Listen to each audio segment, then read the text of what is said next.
Dora Masamah, Hamzah binti Muhammad Nurul Izzati, Muhammad Suhardi, Ruslan Sa'ad, Sufyan Najiha binti Zahari, Muhammad Azlan Abidah, Datuk Haji Arsyad bin Haji Hashim, Datin Sri Hajar Samsiah binti Haji Daud, Nurul Adlin Abdul Hamid, Nurul Adha Abdul Hamid, Nurul Zan Abdul Aziz, Nuriyah Nur Nothman, Yusuf bin Aman, Cik Nolia binti Hashim, Saudah binti Abu, Nur Afidah Wan Hanisah Awangkuf, Muhammad Fahmi Aiman bin Pangeran Fikih, Haris Hazman bin Izzat Imir, Amir Sabrin bin Hasmiran, Jamnah binti Azihan, Muhammad Ruzaini Muhammad Din, Rohaya Kamarudin, Halimatul Sa'di Hassan, Mahrian Taib, Nur Habiza Rusdi, Khaliza Hashim, Rabiah Ahmad, Salim Ranggas, Pangeran Haji Ragid bin Haji Apung, Farhana Syafiqah Abdullah, Hajar Radiah Muhammad binti Muhammad, Haji Kartini, Haji Abdul Rahman, Haji Rusdi bin Haji Saleh,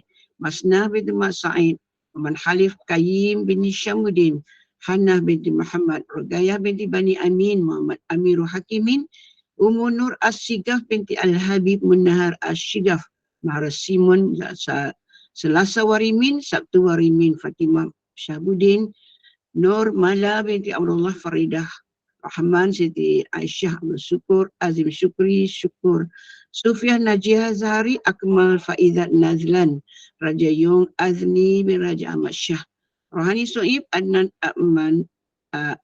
Aman Abdul Rahman bin Zainal Abidin, Surya Said, dan seterusnya kepada semua yang tersenarai itu 219. Mudah-mudahan Allah berikan syifa yang sempurna, dan juga kita doakan kemungkinan ada antara para jemaah yang hadir pada pagi ini yang ada diuji dengan pelbagai penyakit. Mudah-mudahan berkat berada bersama di kuliah membaca Yasin dan doa, mudah-mudahan Allah berikan syifa yang sempurna. Amin ya rabbal alamin. Tanpa melengahkan masa majlis, dengan segala sukacita mempersilakan yang berbahagia Al-Fadil Ustaz Elin Aminin bin Muhammad Saleh untuk memimpin bacaan Yasin, doa dan seterusnya, menyampaikan kisah-kisah dari Al-Quran dengan segala bangga. Dipersilakan. Terima kasih. Assalamualaikum warahmatullahi wabarakatuh. Bismillahirrahmanirrahim. Alhamdulillahilladzi khalaqas samawati wal ard wa ja'ala adh-dhulumati wan nur thumma alladhina kafaru bi rabbihim ya'dilun. Wa nusalli wa nusallimu ala habibina wa syafi'ina wa nabiyyina wa zukhrina Muhammadin wa ala alihi wa ashabihi ajma'in. Allahumma inna nas'aluka al-afwa wal afiyah. Allahumma inna nas'aluka ilman nafi'ah. Allahumma inna nas'aluka qalban khashi'a. Allahumma inna nas'aluka ridhaka wal jannah wa na'udzu bika min sakhatika wan nar. Alhamdulillah, alhamdulillah, alhamdulillah. Kita bersyukur kepada Allah. Salam ceria, salam Idul Fitri, salam Syawal Mubarak. Mudah-mudahan setiap seorang yang pagi ni dia dah klik Google Meet Nur Iman, Allah berikan keberkatan hidup insya-Allah. InsyaAllah mudah-mudahan setiap seorang yang telah pun memberikan kebaikan kata-kata yang baik di awal pagi ini, memberi salam, mudah-mudahan Allah beri keberkatan rezeki, umur dan kesihatan. Yang memberikan sokongan, bantuan, infak, dorongan, promosi, penyampaian, maklumat, perkongsian kepada Gemma Nur Iman, mudah-mudahan insya-Allah Allah gantikan dengan gantian yang lebih baik sesegera mungkin di dunia dan juga sebanyak mungkin gandaan di akhirat insya-Allah. Dan mudah-mudahan hati kita diikhlaskan lillahi ta'ala. Yang paling sukar sekali dalam urusan amal soleh apa? Antara yang sukar ialah ikhlas. Antara yang sukar, yang paling mencabar untuk kita apa? Nak dapatkan ikhlas. Antara yang susah untuk saya apa? Nak mendapatkan ikhlas. Lain insya-Allah saya boleh buat. Bercakap boleh, live boleh, buat kelas boleh, belajar boleh, insya-Allah boleh. Adalah kemampuan, sihat tu ada, pandai ada sikit, ingatan pun masih bagus. Semua okey. Tapi yang satu ni mencabar, tak tahu ni mendapat ke tidak. Padahal yang satu tu yang sangat penting, iaitu melakukan amal ikhlas semata-mata kerana Allah. Yang itu ada agak mencabar sikit. Betul ke kita ikhlas? Kalau tiba-tiba kita dihina, dikeji dengan perbuatan amal soleh kita, adakah kita kecil hati? Adakah kita merajuk hati? Ataupun adakah kita rasa macam kecewa? Kalau ada rasa kecewa, ada masalah pada ikhlas kita. Kalau ada rasa kecil hati, mungkin ada masalah sikit pada urusan ikhlas kita. Tapi kalau kita terus istiqamah, dicela biasa-biasa saja, dipuji pun biasa-biasa saja, ketika mana diperhatikan pun biasa-biasa saja, kalau tidak diperhatikan, tidak dihargai dan diabaikan pun biasa-biasa saja, tak masalah, bukan sesuatu yang difikirkan. Kalau seperti itu, mudah-mudahan, kita tak tahu, tapi mudah-mudahan sebagai salah satu langkah penting untuk mendapatkan ikhlas kerana Allah Subhanahu wa taala. Mudah-mudahan semuanya pagi ini sihat walafiat, ceria insya-Allah. Hari ini kita akan bacakan surah Yasin. Kita nak sama-sama mohon kepada Allah ikhlaskan hati kita.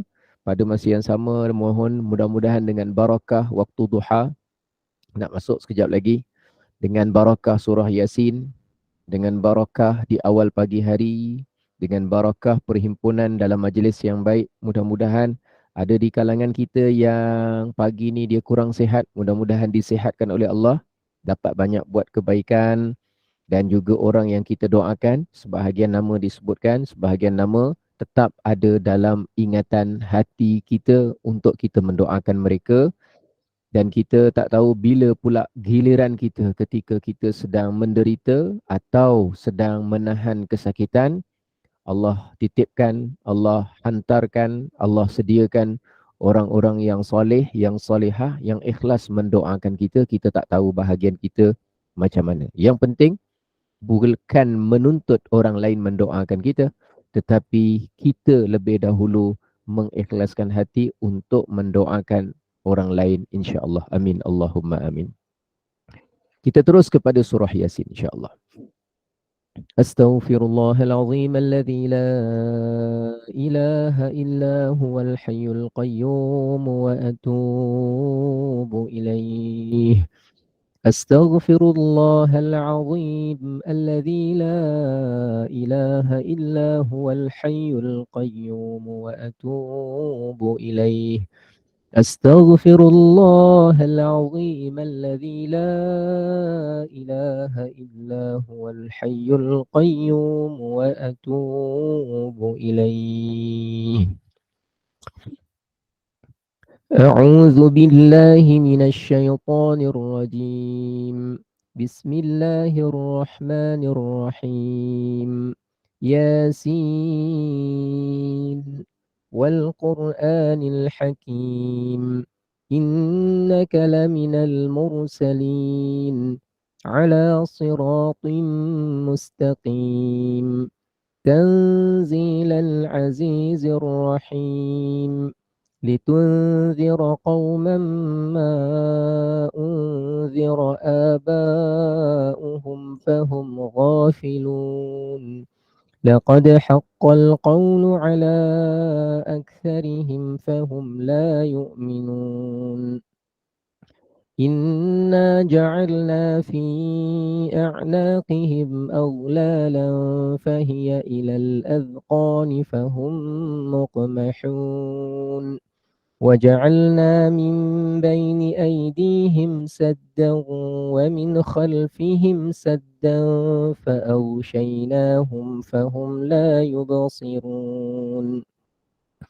وسواء عليهم أأنذرتهم أم لم تنذرهم لا يؤمنون إنما تنذر من اتبع الذكر وخشي الرحمن بالغيب فبشره بمغفرة وأجر كريم إنا نحن نحيي الموتى ونكتب ما قدموا وآثارهم وكل شيء أحصيناه في إمام مبين واضرب لهم مثلا أصحاب القرية إذ جاءها المرسلون إذ أرسلنا إليهم اثنين فكذبوهما فعززنا بثالث فقالوا إنا إليكم مرسلون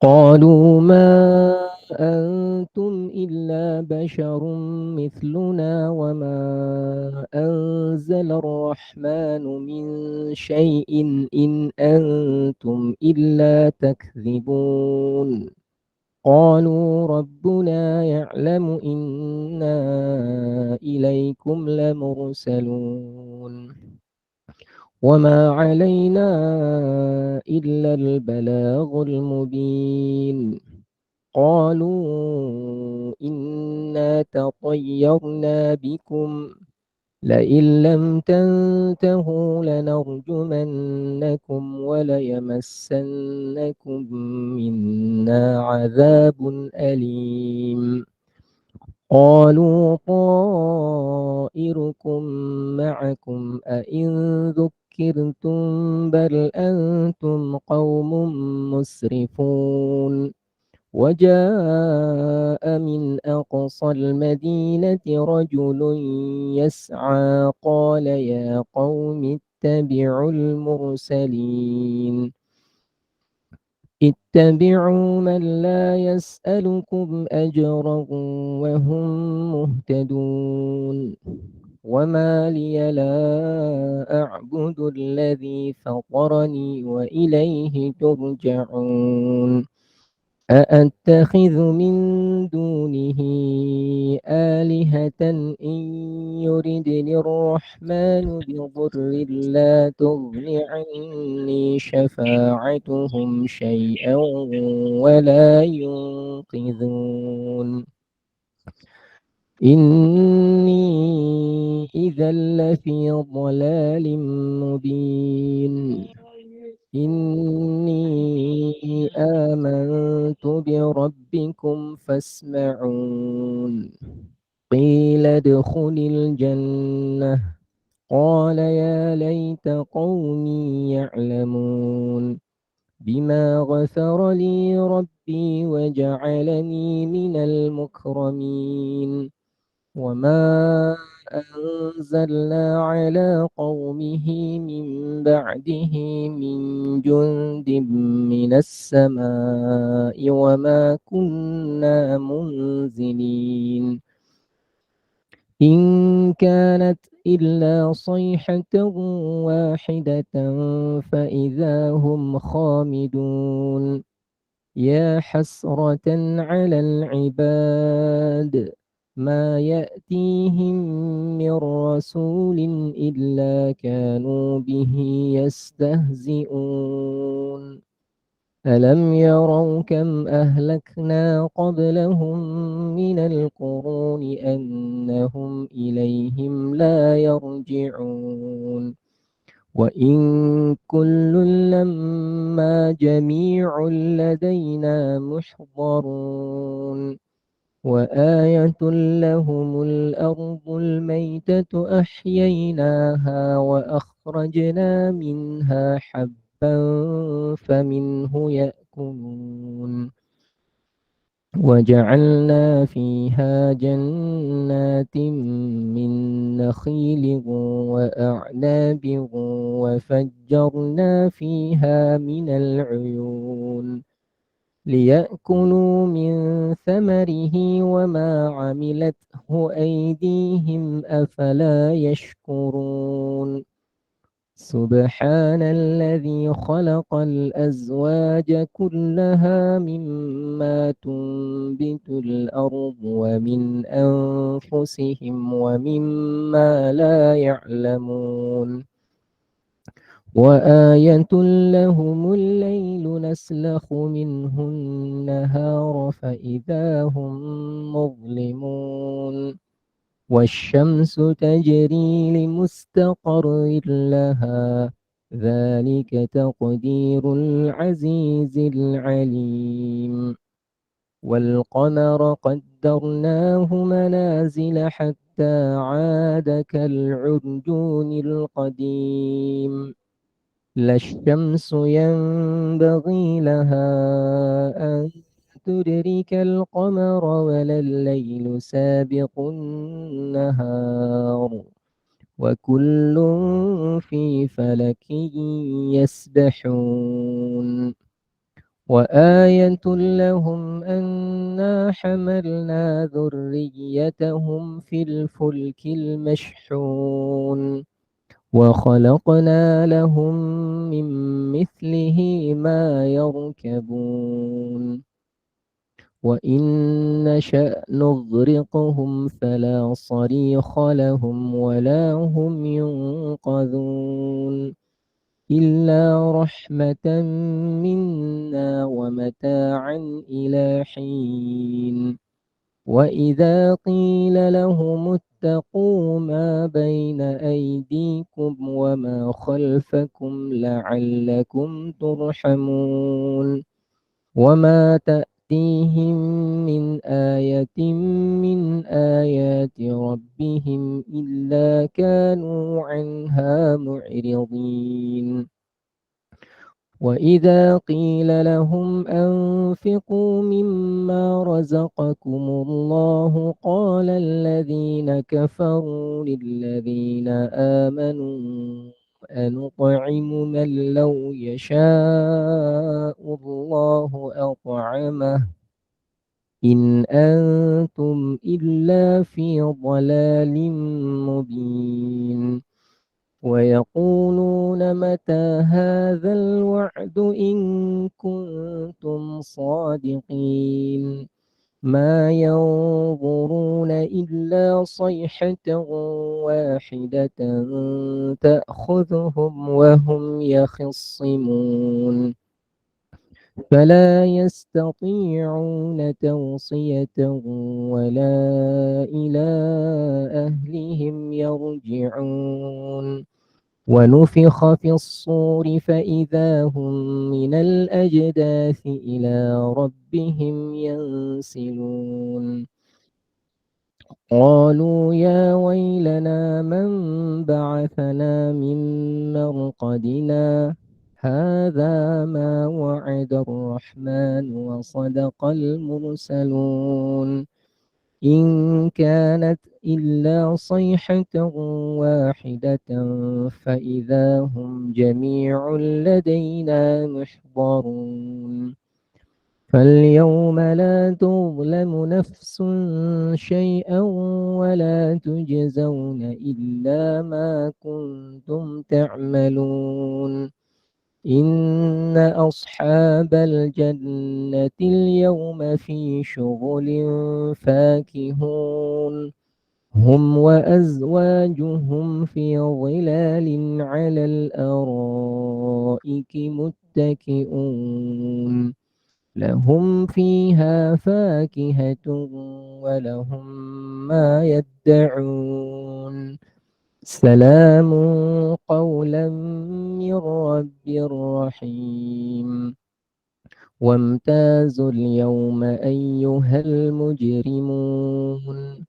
ألم أعهد إليكم يا بني آدم ألا تعبدوا الشيطان إنه لكم عدو مبين وأن اعبدوني هذا صراط مستقيم ولقد أضل منكم جبلا كثيرا أفلم تكونوا تعقلون هذه جهنم التي كنتم توعدون اصلوها اليوم بما كنتم تكفرون اليوم نختم على أفواههم وتكلمنا أيديهم وتشهد أرجلهم بما كانوا يكسبون ولو نشاء فطمسنا على أعينهم فاستبقوا الصراط فأنا يبصرون ولو نشاء لمسخناهم على مكانتهم فما استطاعوا مضيا ولا يرجعون ومن نعمره ننكسه في الخلق أفلا يعقلون وما علمناه الشعر وما ينبغي له إن هو إلا ذكر وقرآن مبين لينذر من كان حيا ويحق القول على الكافرين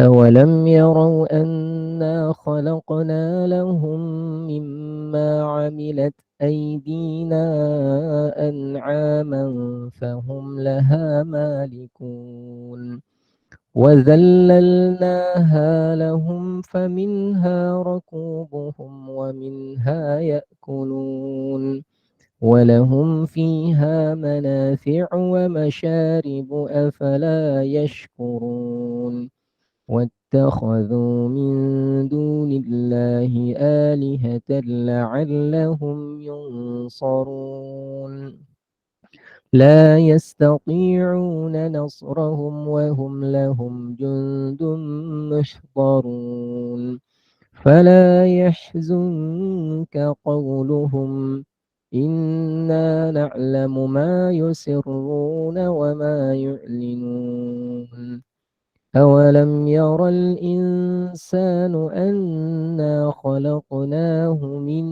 نطفة فإذا هو خصيم مبين وضرب لنا مثلا ونسي خلقه قال من يحيي العظام وهي رميم قل يحييها الذي أنشأها أول مرة وهو بكل خلق عليم الذي جعل لكم من الشجر الأخضر نارا فإذا أنتم منه توقدون أوليس الذي خلق السماوات والأرض بقادر على أن يخلق مثلهم بلى وهو الخلاق العليم إنما أمره إذا أراد شيئا أن يقول له كن فيكون فسبحان الذي بيده ملكوت كل شيء وإليه ترجعون صدق الله العظيم استغفر الله العظيم استغفر الله العظيم استغفر الله العظيم وقال ربكم ادعوني أستجب لكم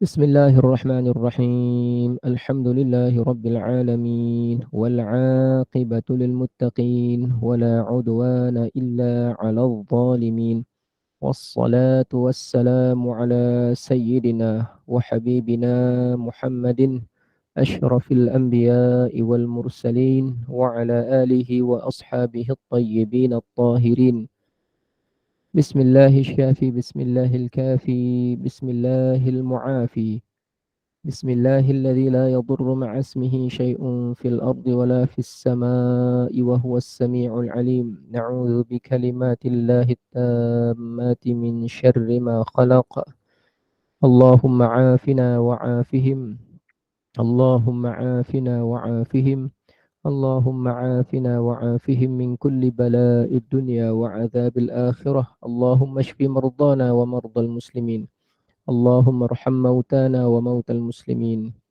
اللهم إنا نسألك العفو والعافية Allahumma inna nas'aluka lana wa lahumul afwa wal afiyah fid dunya wal akhirah. Ya Allah, ya Tuhan kami, di pagi yang penuh dengan keberkatan, di awal hari, di waktu duha, kami menadah tangan, memohon, meminta, merayu, merintih kepadamu ya Allah. Apalah kiranya Engkau berikan keafiatan, kesembuhan dan kesihatan kepada orang yang kami niatkan di dalam hati kami untuk mendoakan mereka. Perkukuhkanlah iman dan takwa mereka. Permudahkanlah segala urusan ibadah mereka. Lancarkanlah segala proses yang sedang mereka lalui untuk mendapatkan rawatan dan juga penyelenggaraan. Kami mohon kepadamu ya Allah, kurniakanlah hati yang lapang, yang redha kepada orang-orang yang kami doakan, yang sedang menghadapi ujian kesakitan. Semoga mereka tetap dengan iman dan takwa, tetap dengan redha dengan setiap satu takdir yang Engkau tentukan ke atas mereka. Agar hati mereka menjadi jernih, agar hati mereka sentiasa bersih, agar hati mereka sentiasa terpelihara daripada gangguan dan hasutan syaitan. Ya Allah, ya Tuhan kami, pada masa yang sama kami juga mengharap, meminta dan merayu agar setiap seorang dari mereka yang kami ingat dengan hati mereka, yang dapat kami bayangkan wajah-wajah mereka, agar mereka tetap juga diberikan keafiatan, kesihatan dan kesembuhan. Dikembalikan semula kekuatan dan kesegaran tubuh badannya ya Allah. Mudah-mudahan dengan sebab kesihatan yang Engkau pulangkan dan pinjamkan semula kepada mereka, menjadi asbab mereka dapat menambah dan meneruskan amal soleh serta kebajikan.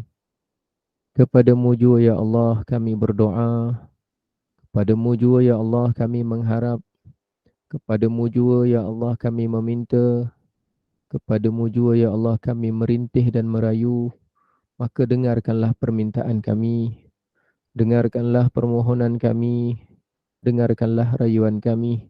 Sesungguhnya tidak ada sesiapa yang berkuasa untuk mengkabulkan permintaan, hajat dan keinginan kami, melainkan hanya Engkau ya Allah.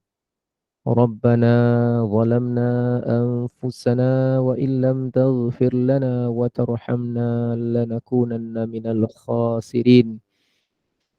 Rabbana atina fid dunya hasanah wa fil akhirati hasanah wa qina adzaban nar. Wa sallallahu ala sayyidina Muhammadin wa ala alihi wa sahbihi wa sallam walhamdulillahi rabbil alamin. Balallahu minkum. Alhamdulillah, alhamdulillah. Siapa yang ceria pagi ni? Sila angkat apa Sila angkat Quran, angkat tangan. Boleh raise your hand. Raise your hand. Alhamdulillah. Semangat tu. Oi, luar biasa ni. Dia punya semangat dia macam semangat lomang. Semangat lomang plus semangat apa nak panggil? Semangat daging rendang ke apa ni, wallahu alam. Semangat kambing golek ke? InsyaAllah semangat ibadah. Semangat di pagi hari ya. Ada yang dah senyum pagi ni, ada yang dah bersenam pagi ni, ada yang dah zikir pagi ni. La ilaha illallah, la ilaha illallah. Sambil sebut juga la ilaha illallah. Kalau mati kita nanti mudah-mudahan dengan kalimah ini, la ilaha illallah. Jangan lupa pagi-pagi juga astaghfirullah, astaghfirullah, astaghfirullah, astaghfirullah. Jangan lupa juga Allahumma salli ala sayyidina Muhammad wa ala alihi wa sahbihi wa sallim. Banyaklah sambil-sambil kita buat kerja tu, sambil-sambil ceria, sambil dengar Quran.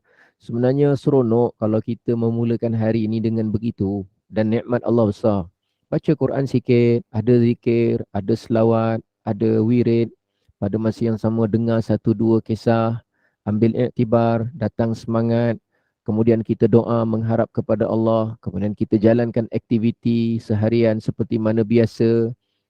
Ada perbualan sikit dengan kawan-kawan, ada sedikit gurau, pada masa yang sama ada perancangan hari ni nak buat apa, pada masa yang sama ada ikhtiar usaha nak dapatkan rawatan, nak dapatkan obat, yang ada pagi-pagi ni nak pergi check up, yang ada pagi-pagi ni nak pergi cakap, ada orang check up, ada orang cakap, ada yang pagi-pagi ni nak cekup, cekup apa Ustaz? Cekup ikan tu kat pasar tu. Dia nak cekup, ada yang check up, ada yang cakap, ada yang cekup. Ada pula yang duduk rumah sebab dah cukup, semuanya dah ada. Obat dah ada, ayam ikan anak dah beli. Jadi jenis macam-macam. Pelbagai keadaan dia. Jadi yang cakap, yang check up, yang cekup, yang cukup. Jadi lebih kurang macam itulah, macam mana pun keadaan kita. Baik, hari ni kita nak tengok iktibar dari satu kisah yang juga ada dalam Al-Quranul Karim. Sebelum kita pergi kepada kisah yang kita nak lihat di muka surat 264, 264 itu, sebelum kita nak tengok tu, saya nak beri satu soalan. Dia macam teka-teki, macam tak berapa teka-teki lah. Okey, soalannya ialah, apa makna, apa maksud membeli belah? Apa makna yang tersirat di sebalik perkataan membeli belah? Dah beli balik Ustaz. Boleh banyak. Banyak beli barang. Membeli belah. Membeli belah? Beli belah? Oh, ada juga makna dah beli jalan lah, beli belah lah. Ya Allah. Apa dia? Cepat. Tulis kat situ, ruang tu. Apa dia? Membeli belah. Biasa kan kita dengar kan. Mereka sekarang membuat persiapan raya. Ramai di kalangan warga tempatan membeli belah. Di apa? Baik Dah. Oh, dah beli belah. Belah tu maknanya pergi daripada situ. Baik. Sebenarnya yang siapa jawab tadi tu, beli macam-macam. Ada yang kata dah membeli dan belah. Beli dan belah. Oh, maknanya tak ada yang dah beli baju dia belah. Belah. Beli kereta lepas tu dia belah kereta tu. Tak ada bukan gitu Belah tu maknanya pergi Sebenarnya nampak gayanya teka-teki ni perlu dilanjutkan. Maksud bukan maksud lah. Ni kan teka-teki, gurau-gurau. Membeli belah tu bagi orang lelaki lain makna dia. Bagi orang perempuan lain sikit makna dia. Bagi orang lelaki betul. Lepas beli, belah. Tinggalkan. Selesai. Tapi bagi orang perempuan lain. Lepas beli, pergi kedai sebelah. Dia belah juga. Tapi lepas beli, pergi kedai sebelah. Lepas tu beli, kedai sebelah. Jadi beli dan sebelah. Itu orang perempuan. Contoh. Saya tak tahu ramai-ramai ni orang perempuan ke lelaki tak tahu. Kalau lepas beli, terus belah tu, saya insyaAllah. Saya kadang-kadang beli pun tidak. Lepas beli, dia belah. Itu makna beli belah bagi orang lelaki lah. Tapi bagi orang perempuan, sini tak ada kot orang perempuan. Lepas dah beli, kedai sebelah. Lepas beli, kedai sebelah. Tak tahu bila nak keluar daripada shopping mall tu. Contoh. Ini kan namanya teka-teki, bukan betul-betul. Ya Allah. Ada yang sampai ketawa tu seorang-seorang, sampai terangkat telekungnya. Sampai anak dia pun pelik. Tu mak tu ketawa seorang-seorang kat dalam bilik tu dah kenapa tu. Asal pagi Isnin je ketawa. Asal pagi Rabu je ketawa. Dia ada penyakit Isnin dengan penyakit Rabu ni agaknya ni. Dia kata, apa mak aku ni seorang-seorang kat Boleh pula dia kat ruang tamu tu seorang-seorang. Dia tu tengok, dia tu baca Quran ke tengok Maharaja Lawak tu, tak tahu tu. Contoh saja. Contoh. Tapi jangan sampai handphone tu gegar. Dia punya gelak tu, dia tertendang meja tu, stand handphone tu sampai jatuh. Itu kira okey daripada laptop tertutup, Ustaz. Saya hari tu laptop tertutup. Tapi jangan air kopi tu tertuang dekat keyboard laptop tu. Mau meletup-letup nanti kan. Baik, kita pergi kepada muka surat 264. Mudah-mudahan semangat, hidupnya ceria, Allah beri keberkatan, cari rezeki yang halal, berikan pertolongan kepada orang lain, ramah mesra, maafkan semua orang yang pernah buat silap dengan kita. Sebab kita pun tak tahu kita sebenarnya banyak kesilapan yang belum lagi orang lain memaafkan. Dengan kita lebih mudah pujuk hati kita sendiri memaafkan orang lain, mudah-mudahan Allah juga melembutkan hati orang lain untuk sama juga memaafkan kita. Sebagaimana kita rasa kita tak ada buat salah pada orang lagi, dah orang lain yang buat salah pada kita pun mungkin dia tak ingat pada dia, dia dah cuba ingat dah, tapi dia memang dah tak ingat kesalahan dia pada kita. Mana kita tahu? Rupa-rupanya di sisi Allah, dia dah diampunkan sebab dia memang tak ingat. Dia memang tak ingat. Mana kita tahu? Di sisi Allah, dia tak ingat. Dia dah tak ingat dan dia dah memang betul-betul minta ampun dan dah maafkan. Dia nak minta maaf pada orang tapi dia dah tak ingat siapa dia buat salah lagi. Dia dah berusaha. Tapi sebenarnya dia ada buat salah dengan kita. Jadi kita tak tahu. Lebih baik kita maafkan saja dulu. Sebab kita mungkin berada dalam situasi yang sama. Ada orang ingat-ingat lagi kesalahan kita pada dia. Cuma kita dah tak ingat. Kita dah sungguh-sungguh nak minta maaf pada semua orang. Kita dah sungguh-sungguh nak pulangkan semula kalau dah terambil kepunyaan orang. Kita dah sungguh-sungguh nak tebus semua kekurangan yang kita ada. Tapi ada benda kadang kita tak ingat. Tapi dengan sebab kita memudahkan untuk memaafkan orang lain, mungkin Allah lorongkan hati dia juga untuk memaafkan kesilapan kita. Manalah kita tahu. Jadi sebelum kita menuntut-nuntut orang lain memohon kemaafan kita, kita dulu bergerak juga memaafkan orang lain. Walaupun ada yang susah, walaupun ada yang berat, tak apalah, pelan-pelan lah. Pujuk-pujuk hati. Di muka surat 264. Ayat 32 surah Al-Hijr. Ketika mana dikisahkan. Iaitu apa? Allah Subhanahu wa ta'ala berfirman. Qala, ya Iblis. Allah Ta'ala berfirman, wahai Iblis, malaka, kenapa denganmu, wahai Iblis? Alla takuna ma'as sajidin.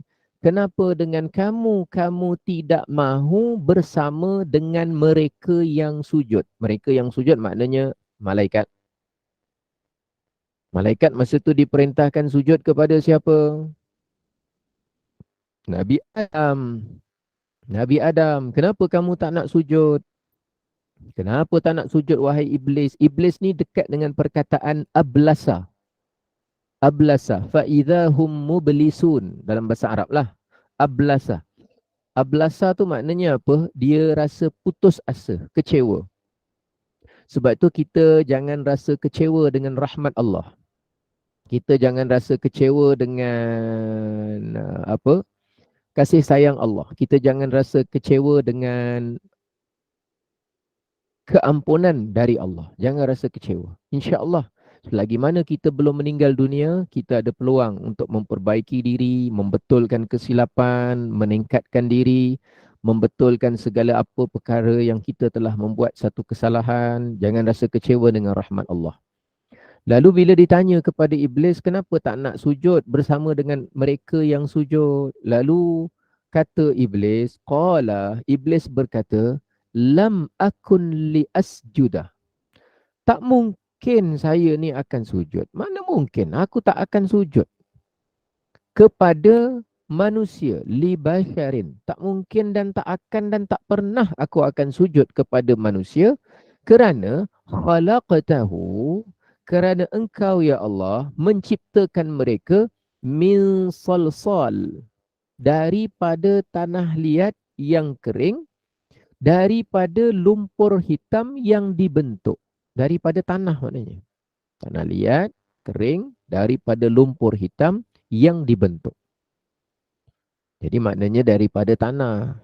Jadi mana mungkin saya yang menjulak tinggi, mana mungkin saya yang menjulang tinggi, mana mungkin saya yang bersinar-sinar ini, unsurnya, mana mungkin saya yang tinggi ini, panas, kuat, tinggi, menjulang.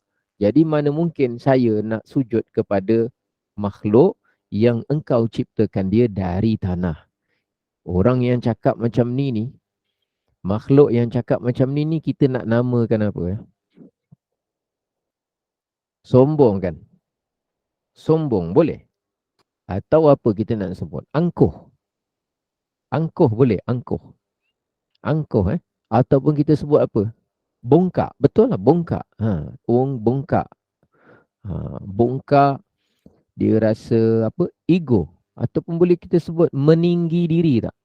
Meninggikan diri.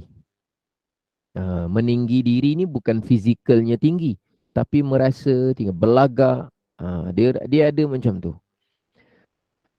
Kita ni bukan nak mengata iblis, tapi nak mengambil iktibar jangan dalam hati kita tu ada keiblisan. Faham? Kisahnya iblis, tapi dalam mempelajari kisah iblis, kita yang jangan ada keiblisan. Yang saya cakap kita tu siapa? Sayalah. Sayalah. Saya yang tengah bercakap ni susah tau. Apa yang susah? Susahnya nak menjaga diri, hati saya, dari merasa saya lebih baik daripada 250 orang yang tengah ikuti ni. Ingat senang. Baca ni senang, saya tahu baca. Terjemahkan ni insya-Allah taklah terlalu susah, senang. Tapi taklah terlalu senang. Kita nak kena tahu juga dia punya perkataan dia. Qala lam akun. Akun tu daripada perkataan kana yakunu jadi akunu. Tapi bila ada lam, dia jadi jazam, dia jadi akun. Akun masuk pada lam bacaan dalam Quran. Akul li asjuda. Asjuda daripada sajada. Yasjudu. Yasjudu jadi asjudu. Asjudu jadi asjuda. Sebab sebelumnya ada lam tu. Li tu harfu jar. Basyarun tapi baris bawah dia basyarin. Basyarin sebab ada lam, harfu jar. Khalaqtahu. Tahulah cara tu tahu. Yang itu taklah terlalu susah, boleh dipelajari. Yang susah apa? Nak mengawal diri hati kita daripada merasa lebih baik dari orang. Saya sekarang yang susah saya pada saat ini pukul 7.32 ni nak mengawal diri daripada merasa saya lebih pandai daripada yang 250 orang yang tengah dengar ni. Ingat senang? Susah. Sebab yang dalam ni tak ada orang nampak. Yang dalam ni tak ada orang tahu. Yang dalam ni tak ada orang yang dapat mengenal pasti atau akses. Tapi Allah tahu tak? Allah tahu tak? Kalau saya tiba-tiba dalam hati rasa, orang-orang ni semua tak tahu. Orang-orang ni semua bukannya reti ni. Orang-orang ni semua dalam hati, mulut tak cakap. Orang ni semua bukan tahu terjemahan dia. Orang ni bukan tahu kisah dia. Orang ni bukan tahu nama surah dia. Orang-orang ni aku yang tahu. Kalau saya bercakap dalam hati itu, dalam hati, Allah tahu tak? Allah Maha mengetahui betul. Allah Maha mengetahui. Habis macam mana kita? Jadi bukan mudah Bukan mudah walaupun kita dah serba tahu sikit-sikit. Tapi nak menjaga hati kita untuk terus merasakan tawaduk. Walaupun kita tahu, kita ingat, Allah boleh jadikan kita lupa. Allah boleh jadikan kita tersasul. Allah boleh jadikan kita tersilap cakap. Allah boleh jadikan kita setelah pandai, nanti datang perangai memandai-mandai. Allah boleh jadikan kita ni setelah pandai, ada pula sikap suka memperbodohkan orang. Macam-macam benda boleh berubah pada diri kita. Sekalipun kita melalui satu peringkat yang namanya sudah tahu. Sudah tahu tapi merasa serba tahu, susah. Sudah tahu tapi merasa tidak pernah salah, susah. Sudah tahu tapi kemudian menjadi lupa dan hilang ingatan, susah. Sudah tahu tetapi rupanya silap yang banyak, susah. Banyak perkara yang mungkin saja terjadi kepada kita walaupun kita tahu. Sudah tahu tapi sombong. Sudah tahu tapi macam-macam. Bila kita kenang balik semula, ini semua nikmat Allah pada kita. Jangan sampai sombong seperti mana kisah dalam Quran. Sombong, angkuh, belagak tadi perangai siapa? Perangai iblis. Allah benci ke sayang? Allah benci. Lalu disebutkan apa? Qala fakhruj minha. Maka Allah Subhanahu wa taala berfirman, maka keluarlah engkau wahai iblis darinya. Ada sebahagian ulama kata dari syurga, ada sebahagian ulama kata daripada tempat di mana iblis itu berada. Fa innaka rajim. Maka sesungguhnya engkau wahai iblis rajim. Jadi yang kita baca tu, a'udzu billahi minasyaitonir rajim. Aku berlindung dengan Allah daripada syaitan yang direjam, termasuk juga iblis yang direjam. Perkataan yang direjam tu diambil dari mana? Diambil dari mana? Diambil dari Al-Quran. Jadi boleh tak kita sebut syaitan yang direjam? Boleh. Boleh tak kita sebut iblis yang dilaknat dan dibenci dan direjam? Jawapan dia boleh. Apa hukum kita membenci iblis? Jawapan dia wajib. Apa hukum kita membenci syaitan? Jawapan dia wajib. Tak boleh kita kata dalam hati kita langsung tidak boleh ada perasaan benci. Tak boleh juga. Ada perkara yang kita dilarang benci, ada perkara yang kita diperintahkan untuk benci. Sebab dengan membenci perkara itu akan menjadikan diri kita positif. Ada benda. Contoh benda yang kita kena benci apa? Dosa. Dosa kita kena benci. Kita buat atau kita tak buat, mesti ada perasaan benci. Dosa zina. Ada seseorang itu dia buat atau dia tak buat, buat satu sudut tapi benci mesti ditanam. Benci kepada zina, benci kepada mencuri. Inna syaitana lakum aduwwun fattakhidhuhu aduwwa. Sesungguhnya syaitan itu adalah musuh bagi kamu dan hendaklah kamu menjadikan syaitan itu musuh. Jadi Allah nyatakan syaitan itu musuh dan kita mesti isytihar untuk pada diri kita bahawa syaitan adalah musuh kita. Rajim. Lalu Allah Subhanahu wa taala firmankan kepada yang namanya iblis tadi, wa inna, dan sesungguhnya alaikal la'nah, ke atas engkau wahai iblis laknat, kecelakaan, laknat. Jadi boleh tak kita sebut iblis laknatullahi alaih? Iblis laknat Allah ke atasnya, syaitan laknat Allah ke atasnya? Jawapan dia bolehlah. Dalam Quran lafaz tu ada. Boleh saja. Ke atas engkau wahai iblis laknat.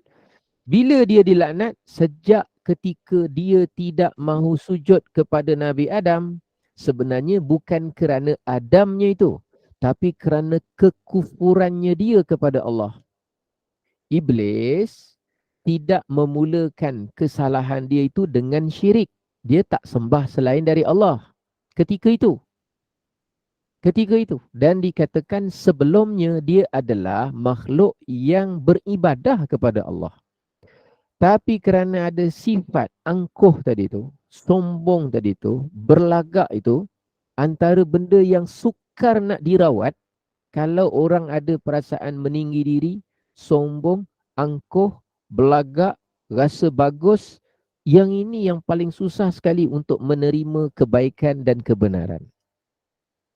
Lain sifat tak elok, susah juga. Tapi duduk dia dekat bawah sikit. Tapi kalau rasa bagus saja, memang agak susah. Ada tak kita hidup ni jumpa orang yang sentiasa rasa dia betul, orang lain semua salah. Sentiasa rasa dia tu yang paling tinggi, orang lain semua tak bagus. Sentiasa rasa dia yang dia sajalah. Dia rasa dia yang paling cantik, dialah paling pandai, dialah yang paling betul. Kalau kita perhatikan, orang yang ada karakter yang seperti itu, amat susah nak menerima kebaikan dan amat susah nak menerima kebenaran. Pernah dengar perkataan bengking? Bukan pancake. Pancake lain. Pancake pula. Bengking. Pernah jadi sifat-sifat tu janganlah ada pada kita ya. Sifat-sifat tu janganlah ada pada kita. Jangan ada pada saya lah. Memanglah kita ni ada ego kita sendiri. Kita ni ada rasa sikit yang kita ni ada sesuatu. Tapi mudah-mudahan pelan-pelan, bertahap kita rawatlah diri kita. Kalau bawa kereta tu janganlah belagak sangat. Kalau yang bawa pakai baju baru janganlah belagak sangat. Kalau pakai kasut yang cantik tak payahlah sombong sangat. Kalau kita ada rumah yang baik, rumah yang tersergam indah, rumah yang cantik, sederhana saja. Itu nikmat Allah. Allah boleh jadikan rumah tu hancur, Allah boleh jadikan banjir, Allah boleh jadikan kebakaran, tapi Allah kekalkan dia untuk kita menikmati. Maka kita tak perlu belagak, syukuri sahaja. Tapi jangan pula dirobohkan. Ustaz, rumah ni saya rasa macam saya terbelagak lah Ustaz. Saya robohkan ajalah. Dah pagi-pagi habis kelas pukul 8 dia pergi robohkan rumah. Tak payah. Bukan disuruh memusnahkan nikmat. Bukan. Hati yang nak dibetulkan. Orang kalau tawaduk, tinggal dalam istana pun tak masalah. Orang kalau belagak, tinggal kat rumah kecil pun sombongnya lain macam. Dia bukan tentang material. Faham maksud saya? Faham tak maksud saya? Orang kalau tawaduk, macam Nabi Sulaiman, tinggal dalam istana, lantainya sampai orang selak kain, ingatkan air, pun tak belagak juga. Dia bukan soal material itu, dia soal hati kita. Orang kalau sombong, iblis tu tak ada apa-apa sangat pun sombong. Padahal kerana dia tu diciptakan asal daripada api pun. Api je. Bukan dia kata, wahai ya Allah, kenapa aku nak sujud kepada Nabi Adam? Sedangkan Adam tak ada rumah. Aku ada istana. Dia istana pun tak ada. Cuma dia fikir unsur dia. Dia api, yang Adam tanah. Dia tak ada apa-apa pun. Tak ada apa-apa macam tu pun belagaknya tinggi sampai kufur kepada Allah. Jadi dia bukan soal material sangat. Soal diri kita. Ada orang pakai Mercedes. Tak ada sombong apa pun. Dia tak rasa apa-apa pun pakai Mercedes tu. Biasa je. Dia tak ada rasa macam tersuka ke, terbangga ke. Dia parking sebelah kancil, dia rasa macam dia best ke. Tak ada. Ada orang pakai kereta biasa-biasa saja. Tapi ya Allah punyalah sombong belagaknya. Ada saja. Jadi dia bukan sebab kereta orang itu. Tak bolehlah kita tengok orang tu. Oh, orang tu rumah besar, belagak. Itu kita kata. Dia tak. Ada tak orang yang macam tu? Dia tengok orang tu pakai kereta tu. Kau tengok orang tu pakai baju cantik tapi belagak lah aku tengok. Awak pula buat kesimpulan. Saya pernah jumpa orang macam tu. Semua dia kata orang belagak. Orang yang dia cakap tu tak ada belagak apa pun. Jadi tidak mesti kerana material semata-mata. Diri kita. Diri kita. Jadi bila iblis ni dah dilaknat oleh Allah. Sampai bila? Ila yaumiddin. Sehingga kepada hari pembalasan. Maknanya hari tu dilaknat. Pada zaman Nabi Isa, iblis dilaknat. Pada zaman Nabi Muhammad, dilaknat. Pada zaman kita, iblis dilaknat. Sampailah kepada yang namanya apa? Sampai kepada hari pembalasan nanti dia dilaknat oleh Allah. Oleh kerana dia dah dilaknat, maka dia jadi dendam. Dia jadi apa? Dia jadi geram dan dendam. Dia dendam kepada siapa? Dia dendam kepada Nabi Adam dan keturunan-keturunannya. Dia jadi dendam kepada siapa? Nabi Adam. Kalau aku dilaknat kerana ingkar, kerana diri kehendak aku tidak dipenuhi, maka aku pastikan juga korang semua mesti menerima nasib yang sama. Ada tak orang yang bersikap begitu? Kalau aku tak dapat dia, aku pastikan engkau juga tak akan dapat dia juga. Kalau aku tak dapat naik pangkat, aku akan pastikan engkau juga tak akan dapat naik pangkat. Kalau aku tak dapat pergi ke sana, aku tak dapat jumpa dia, aku pastikan engkau juga tak dapat. Ada tak orang yang macam tu? Sifat siapa? Sifat siapa? Dalam Quran ada. Syaitan. Jadi sebab tu kita kena berhati-hati, jangan sampai gitu. Dengan adik-beradik, dengan saudara mara, dengan jiran, dengan rakan sekerja, dengan alumni, dengan kawan lama. Kau tak dapat, aku pastikan. Kau gini-gini. Tak boleh, jangan. Iblis dia dendam, dia minta sesuatu untuk menjalankan misi dendam dia. Apa dia minta kepada Allah? Apa yang dia minta? Kerana dia nak menjalankan misi dendam dia ni. Dia kata dalam Quran, sebagaimana difirmankan dalam Quran, qala, maka iblis berkata, Rabbi, wahai Tuhanku, fa'anzirni. Maka kalau begitu, berikanlah penangguhan umur, panjangkan umur aku. Berikan penangguhan, maknanya panjangkan, lanjutkan usia, hidupkan aku, ila sehingga yaumi yub'atsun, sehingga hari dibangkitkan. Maknanya tiupan sangkakala yang kedua. Orang semua kiamat mati, dia nak hidup sampai bangkit hari kebangkitan. Punyalah dahsyatnya dendam dan permintaan dia tu. Orang kalau dah dendam, dia dah buat perancangan apa dia nak buat sampai dia puas hati dia. Jahat ni, yang namanya iblis ni.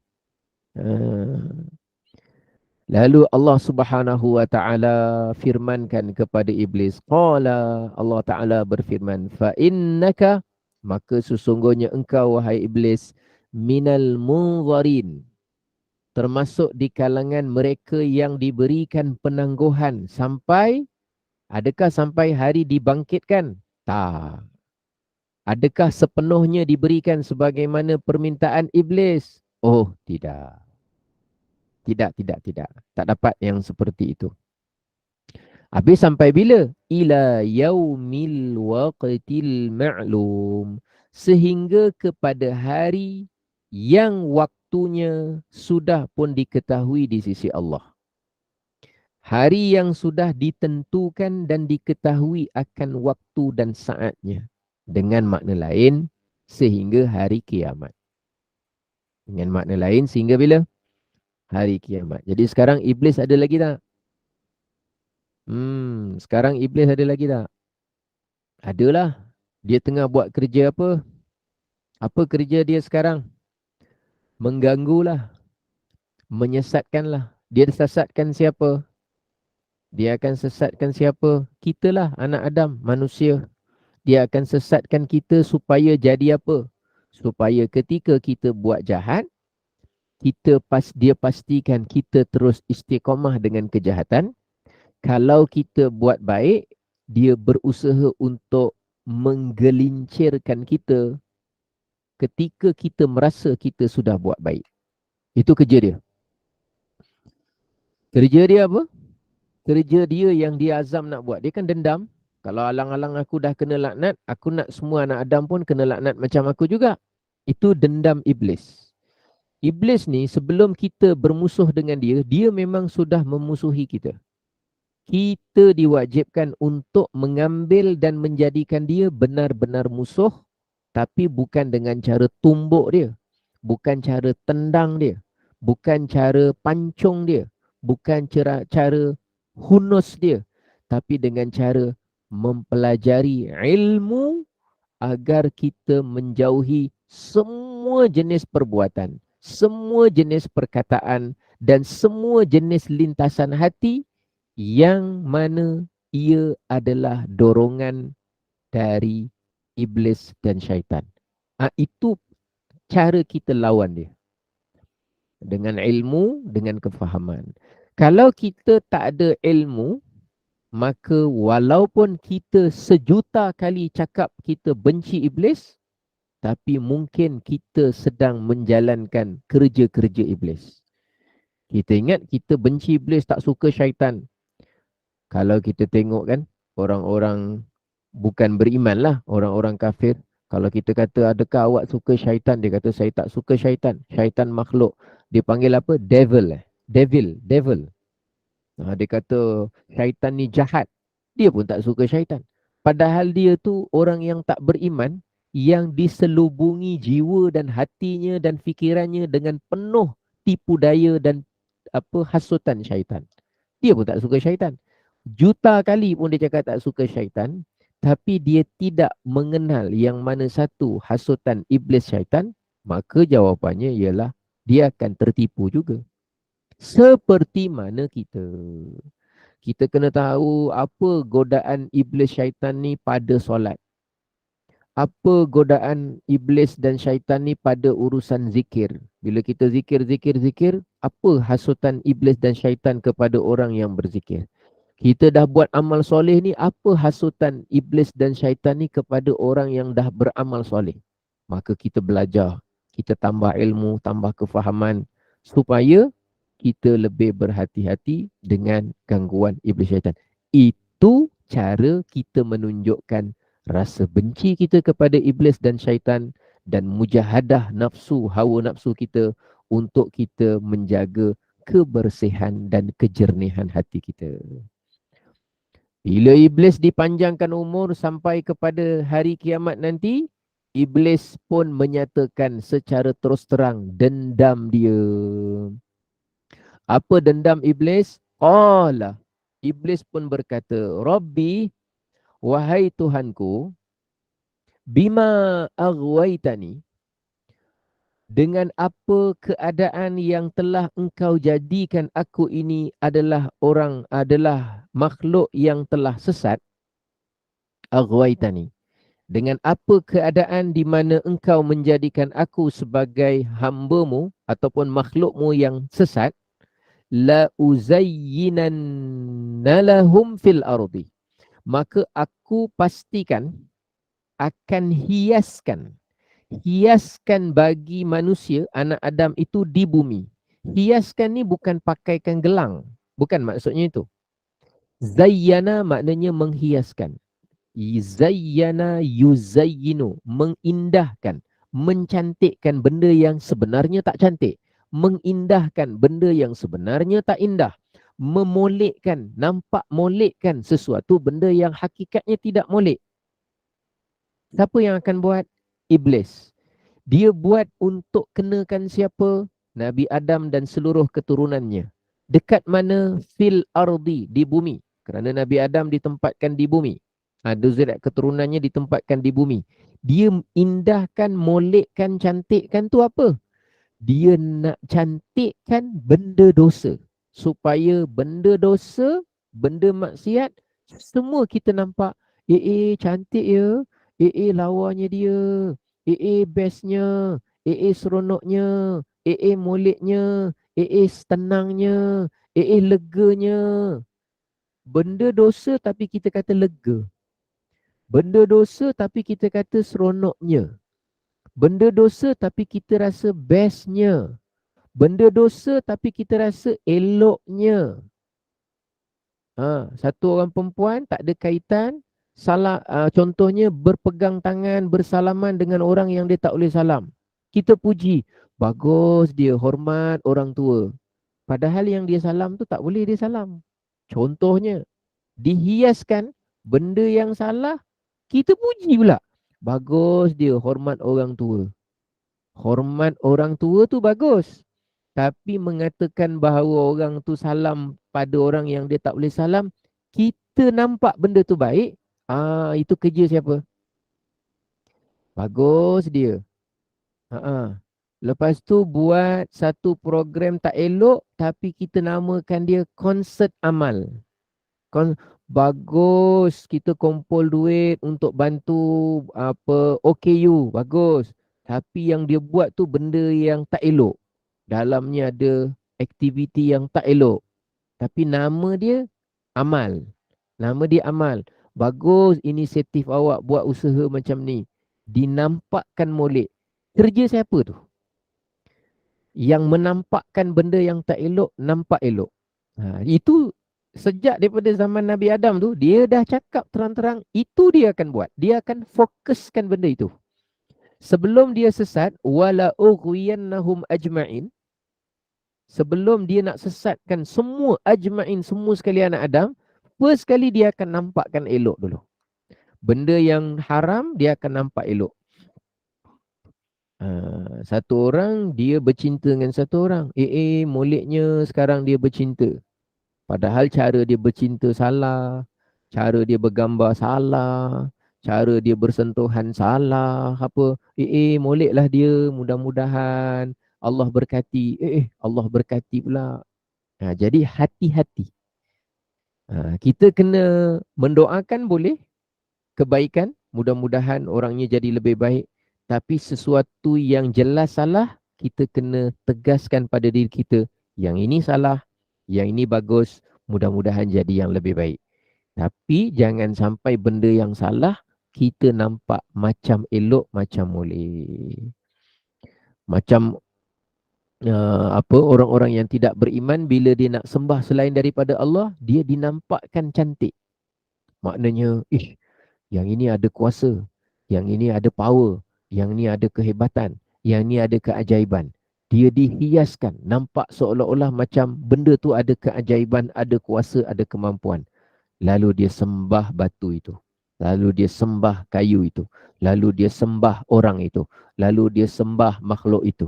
Kerana dia dihiaskan cantik pada perbuatan yang salah.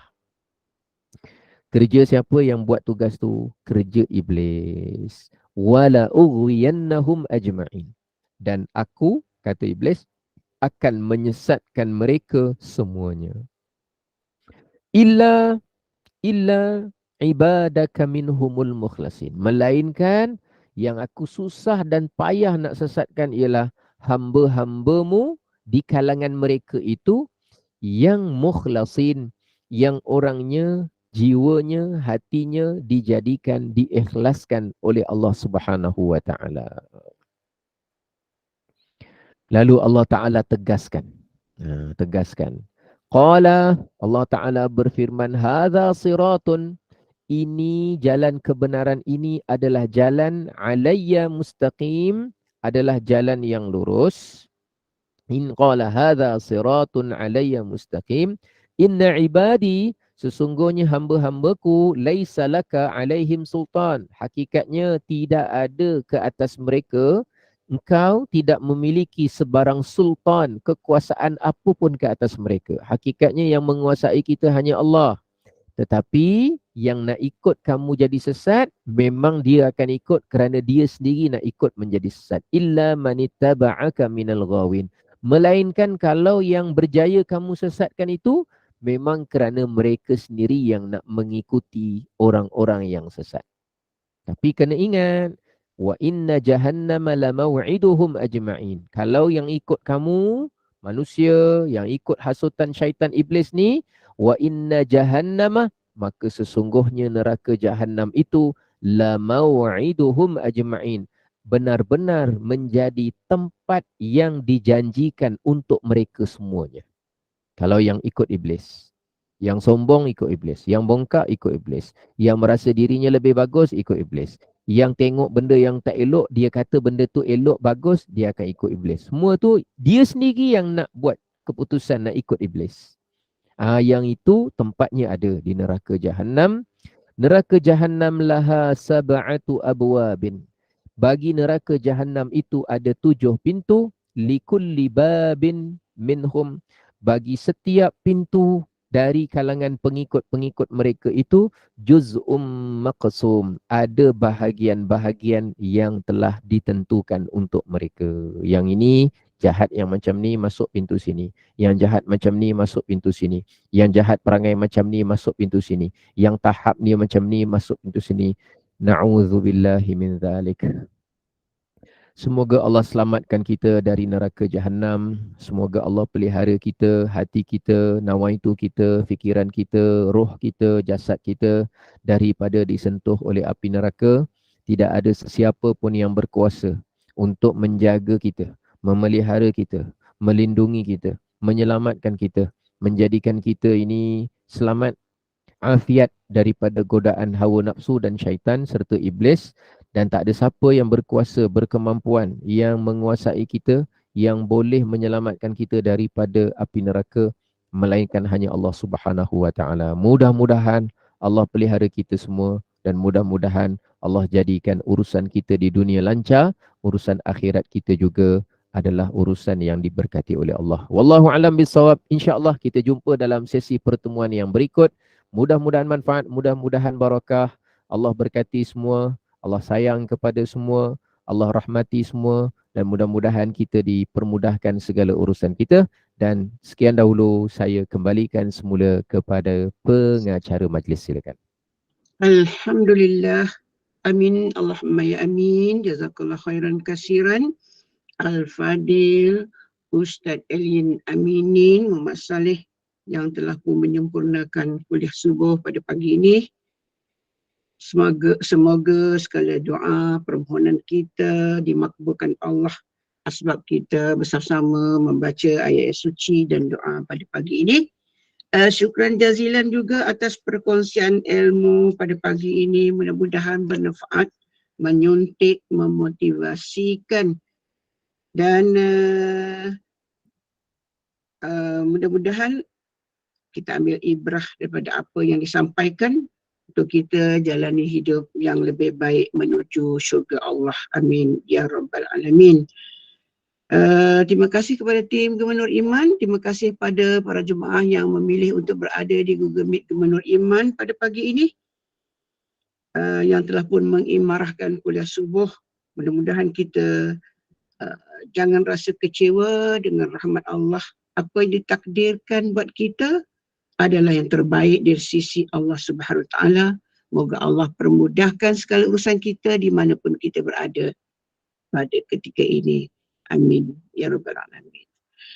Kuliah seterusnya, kuliah duha pada pukul 8.15 pagi bersama dengan yang berbahagia Al-Fadil Ustaz Rushdi bin Ramli Al-Jauhari, iaitu pengajian gunakan kitab biografi agung Rasulullah Sallallahu Alaihi Wasallam. Teruskan bersama dengan kuliah-kuliah yang dianjurkan hingga ke kuliah Isyak pada hari ini. Jadi teruskan rujuk kepada WhatsApp group untuk klik link untuk bersama-sama dengan para jemaah dan juga asatizah yang telah pun bersama kita sepanjang hari ini. Sebagai penutup kuliah sekali lagi, majlis mempersilakan yang berbahagia Al-Fadhil Ustaz Elin Aminin untuk membimbing bacaan tasbih kafarah menutup kuliah kita dengan surah Al-As. Jadi untuk itu sekian, wabillahi taufiq. Wassalamualaikum warahmatullahi wabarakatuh. Silakan Ustaz. Waalaikumsalam warahmatullahi wabarakatuh. Subhanakallahumma wa bihamdika asyhadu an la ilaha illa anta astaghfiruka wa atubu ilaih. Bismillahirrahmanirrahim. Wal 'asr. Innal insana lafi khusr illa alladhina amanu wa 'amilus solihati wa tawasaw bil haqqi wa tawasaw bis sabr. Shadaqallahul 'azim. Terima kasih. Terima kasih.